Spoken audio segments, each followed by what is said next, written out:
Salve, salve você que está seguindo o canal História Agora do Prof. Gil Silva. Você quer saber tudo de Era Vargas de maneira clara, objetiva e direta? É só seguir nossa explicação. Pessoas, olha só, quando a gente trabalha com Getúlio Vargas, é muito importante você perceber de imediato o contexto do período. É um contexto europeu, um contexto americano, que isso vai ter repercussões diretas ou indiretas aqui no Brasil. O primeiro contexto que nós temos é a crise da República Oligárquica. Você lembra do que era o coronelismo, voto cabresto, curral eleitoral, política dos governadores, política do café com leite? Todo esse esquema fraudulento, corrupto que existia durante a Primeira República teve seu fim com a Revolução de 1930. Ou teve seu fim, ou pelo menos diminuiu esse poder das oligarquias. O que foi a Revolução de 1930? Foi um golpe de Estado que Getúlio Vargas deu, e a partir desse golpe, Vargas virou presidente do Brasil. Vamos voltar à ideia. O café com leite era o quê? Alternância na indicação do presidente da República entre duas oligarquias, São Paulo e Minas Gerais. Então, uma candidatura, quem lançava o candidato era São Paulo, na outra candidatura, na outra eleição, quem lançava era Minas Gerais. Então, tinha essa ideia de alternância na indicação do presidente da República. Só que o presidente do Brasil, nessa transição da década de 20 para a década de 30, era um paulista chamado Washington Luiz. Então, nas próximas eleições, quem deveria indicar o candidato era Minas Gerais, que era a ideia do café com leite. Só que São Paulo dá uma rasteira em Minas Gerais. Washington Luiz, que era paulista, lançou a candidatura de um outro paulista, na época o governador de São Paulo, chamado Júlio Prestes. Minas Gerais, irada com isso, porque era a vez de Minas Gerais lançar o seu candidato, se junta com o Rio Grande do Sul e os estados dissidentes e formam um partido chamado Aliança Liberal. O que eram os estados dissidentes? Eram os estados que não faziam parte do café com leite, ou seja, praticamente todos os estados do Brasil, com exceção de São Paulo e Minas Gerais. Então você tem a ideia. Júlio Prestes foi lançado por São Paulo. A Aliança Liberal vai lançar quem, adivinha? Getúlio Vargas. E o vice de Vargas era quem? João Pessoa. Só que Vargas, ele perdeu essas eleições. Não se engane, não ache que Vargas ganhou essas eleições, não. Ele perde as eleições, só que ele não aceita a derrota. Quando João Pessoa, que era seu vice, voltou para o Nordeste, ele foi morto, ele foi assassinado. Aí Vargas usa esse argumento da morte de João Pessoa para dar um golpe de Estado, conhecido como Revolução de 1930, e foi assim que Vargas virou presidente do Brasil. Não foi por meio de eleições democráticas, de eleições diretas, foi por meio de um golpe de Estado, conhecido como Revolução de 1930. O que você não deve esquecer, detalhe muito importante, a Revolução de 1930, Vargas teve apoio dos militares. Então os militares praticamente apoiaram Getúlio Vargas durante quase toda a era Vargas. Por isso que Vargas ele vai dar poder político aos militares, a gente vai saber como já já. Temos ainda, meu povo, a eclosão dos regimes totalitários na Europa, o chamado nazifascismo. Percebe que existe uma onda nazifascista na Europa na década de 20, na década de 30, e que isso teve repercussões no Brasil. No Brasil teve um partido fascista chamado de Ação Integralista Brasileira, ou apenas chamaram de integralistas. Então nós vamos ter na Itália Mussolini com o fascismo, na Alemanha o nazismo com Adolf Hitler, na Espanha nós vamos ter o franquismo com o general Francisco Franco, e em Portugal Antônio Salazar com o salazarismo. Temos ainda, meu povo, um contexto muito importante da Segunda Guerra Mundial. Você deve lembrar que o Brasil participou da Segunda Guerra Mundial. Vargas enviou os pracinhas para lutarem na Itália, lá em Monte Castelo. Então aqui o nosso contexto muito importante, que a gente vai, ao longo da nossa aula, trabalhar com esses aspectos relacionados com o Brasil, beleza? Temos ainda o governo provisório.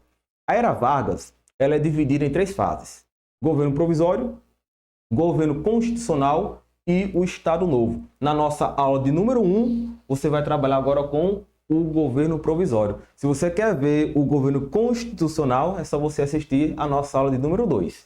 Nós temos aí, assim que Vargas ele assumiu o poder, ele fechou o Congresso Nacional. Você já percebe nesse sentido que Vargas ele não tem uma grande afinidade com a democracia.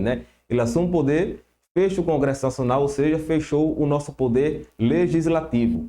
Vargas ainda trocou os governadores dos estados por interventores. Quem eram os interventores?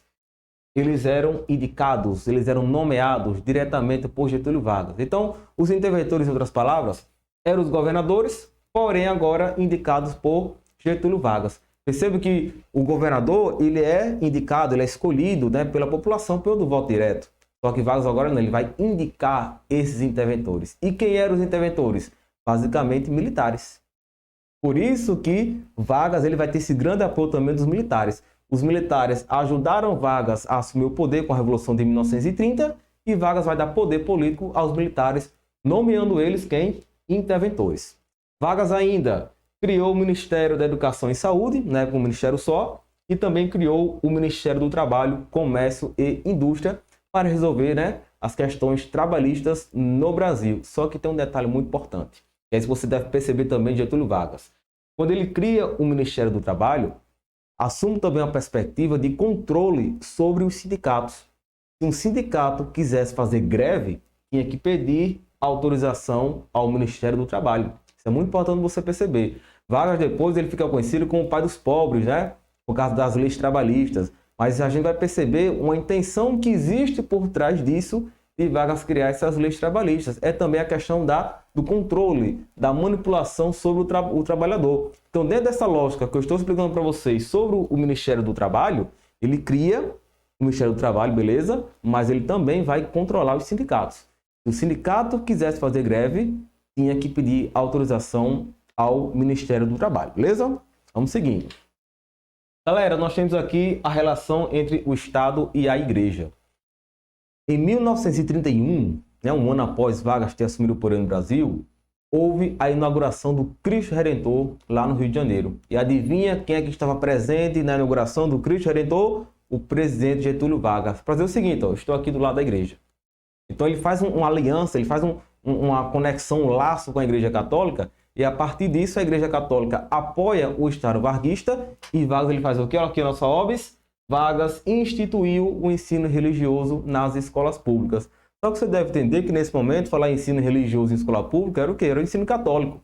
Então isso vai o quê? Vai ser um grande desejo da Igreja Católica o ensino religioso nas escolas públicas. Então Vargas esteve presente na inauguração do Cristo Redentor e depois vai instituir esse ensino de religião nas escolas públicas. Então, nesse sentido, ele vai conseguir esse apoio, essa aliança com a Igreja Católica.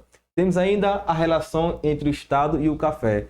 Lembram da crise de 29, que ocorreu lá nos Estados Unidos? A crise de 29, ela teve efeitos aqui no Brasil. O Brasil exportava muito café para os Estados Unidos. Como os americanos estavam em crise, então gerou a crise do café brasileiro. Foi uma crise de superprodução. Você sabe que em época de superprodução, se não tem consumo, então o preço do produto ele despenca, ele cai, então isso gera uma crise. Então Vargas, para socorrer o café, para socorrer a economia brasileira, Vargas ele queimou o café excedente. Como assim, Gil? Você tem superprodução. Então para essa crise ela ser sanada, você tem que reduzir a oferta do produto no mercado.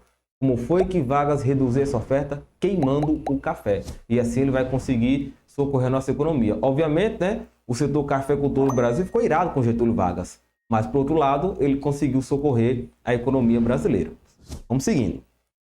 Nós temos ainda a famosa Revolução Constitucionalista de 1932. Perceba a ideia, ó. Revolução Constitucionalista. O que é que ela vai desejar? Uma Constituição para o Brasil. Por que teve essa revolução? Essa revolução, ela eclodiu em São Paulo. Por que São Paulo? Porque você deve lembrar que foi a oligarquia paulista que saiu do poder quando Getúlio Vargas virou presidente. Então, São Paulo, que inventou uma hegemonia política e econômica muito forte no Brasil, durante a Primeira República, né, também chamada de República Velha, está fora do poder. Porque quem está na presidência é um gaúcho, é Getúlio Vargas, que deu um golpe de Estado tirando São Paulo do poder. Então os paulistas vão pegar em armas para tentar derrubar Getúlio Vargas. Então essa Revolução Constitucionalista, ela ocorreu por quê? Primeiro, São Paulo está fora do poder. São Paulo foi destituída por Getúlio Vargas com a Revolução de 1930. Lembra dos interventores, que eram os governadores indicados por Getúlio Vargas? Vargas nomeou para São Paulo um interventor militar e nordestino. Os paulistas queriam que o interventor fosse civil e paulista. Então os paulistas vão pegar em armas, formar a Frente Única Paulista, que era composta por dois partidos, o PRP, muito tradicional em São Paulo, que é o Partido Republicano Paulista, e o Partido Democrático. esse partido, né, ou esse grupo chamado de Frente Única Paulista, tenta derrubar Getúlio Vargas, não consegue, porém pressionou Vargas a fazer uma nova Constituição para o Brasil.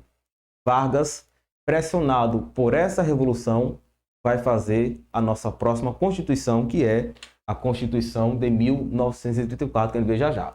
Aqui nós temos duas imagens bem características, bem conhecidas desse período da Revolução de 32. Você tem um dever a cumprir. Consulte a sua consciência. Por trás da bandeira de São Paulo. Percebe que tem um caráter bem apelativo, né? Você tem um dever a cumprir. Paulistas às armas, MMDC. MMDC são as iniciais de 4 pessoas que morreram dentro do contexto da Revolução. Martins, Marigaia, Drauzio e Camargo. Percebam, o que é que queria essa Revolução Paulista? Derrubar Vargas. Conseguiu, galera? Não conseguiu. Só que pressiona Vargas a fazer uma nova Constituição para o Brasil, que é a nossa Constituição de 1934. Essa Constituição ela foi promulgada, ou seja, ela foi votada. Você tem Constituição que ela pode ser outorgada quando ela é imposta. Exemplo, a Constituição de 1824, lá na monarquia, com Dom Pedro I. Mas essa aqui não, ela foi promulgada, ela foi votada por um Congresso Nacional. O Brasil continua sendo uma república federativa, porém, Vargas ele centraliza o poder político. Isso você não deve esquecer. Uma grande marca política de Getúlio Vargas é a sua centralização do poder político. Vargas ele é contra as políticas liberais. Ele vai defender a ideia de um Estado forte, de um Estado centralizado, de um Estado mais nacionalista, uma economia nacionalista. Temos ainda uma república presidencialista, na época de 4 anos, voto secreto obrigatório, que prevalece até hoje no Brasil. Percebo que o voto antes, ele tinha a questão do voto, ele era aberto. Por isso que existia a brecha para a prática do voto de cabresto. Então, Vargas, o que é que ele faz? Cria o voto secreto e o voto obrigatório. E ainda, olha só, importantíssimo, o voto feminino. O voto feminino, ele representa o que nesse sentido? A ampliação da cidadania para as mulheres. Então, a lei ela é de 1932, mas ela foi reforçada com a Constituição de 1934. Nas outras constituições do Brasil, mulher ela não podia votar. Só que você deve lembrar que em 1927, antes de Vargas instituir o voto feminino no Brasil, já existia uma lei no Rio Grande do Norte que já permitia que as mulheres votassem. Tanto é que a primeira mulher a votar no Brasil, ela é de Mossoró, no Rio Grande do Norte, chamada Celina Guimarães. Só que depois Vargas ele transformou isso numa lei nacional, permitindo que as mulheres elas pudessem votar no Brasil. Mas mesmo assim, de fato, isso aqui representa uma grande conquista, né? Mas ainda existe um lado conservador na questão do voto feminino. Porque a mulher ela tinha que ter um emprego com salário. Se ela não tivesse um emprego com salário, ela tinha que pedir permissão ao marido para poder votar. Então, de fato, você tem uma ampliação da cidadania, uma grande conquista, mas ainda existe um certo viés conservador, ok? Temos ainda a criação da Justiça Eleitoral. Vargas criar a Justiça Eleitoral é muito paradoxal. Por quê? De fato, a Justiça Eleitoral é muito importante. Ela existe até hoje com a função de fiscalizar as eleições, regulamentar as eleições para evitar fraudes. Vargas criou com esse objetivo. Essa é a contradição. Vargas ele deu um golpe de Estado, né? Ele não permitiu que o presidente eleito tomasse posse, mas Vargas ele cria uma instituição que vai fiscalizar e regulamentar as eleições para evitar fraude. É o lado bem paradoxal nesse sentido, né? Temos ainda o ensino primário gratuito e obrigatório. E olha só, a grande marca de Getúlio Vargas social vai ser o quê? As leis trabalhistas. Vai ser a partir das leis trabalhistas que Vargas ele recebeu o quê? O título de o pai dos pobres. O trabalhador até então ele era desamparado pelo Estado. O trabalhador ele tinha uma alta jornada de trabalho, ele não tinha um salário mínimo, não tinha uma regulamentação do trabalho feminino e infantil. E Vargas ele vai criar uma série de leis que vão trazer benefícios para o trabalhador. Nesse sentido, o que foi que Vargas trouxe de leis trabalhistas?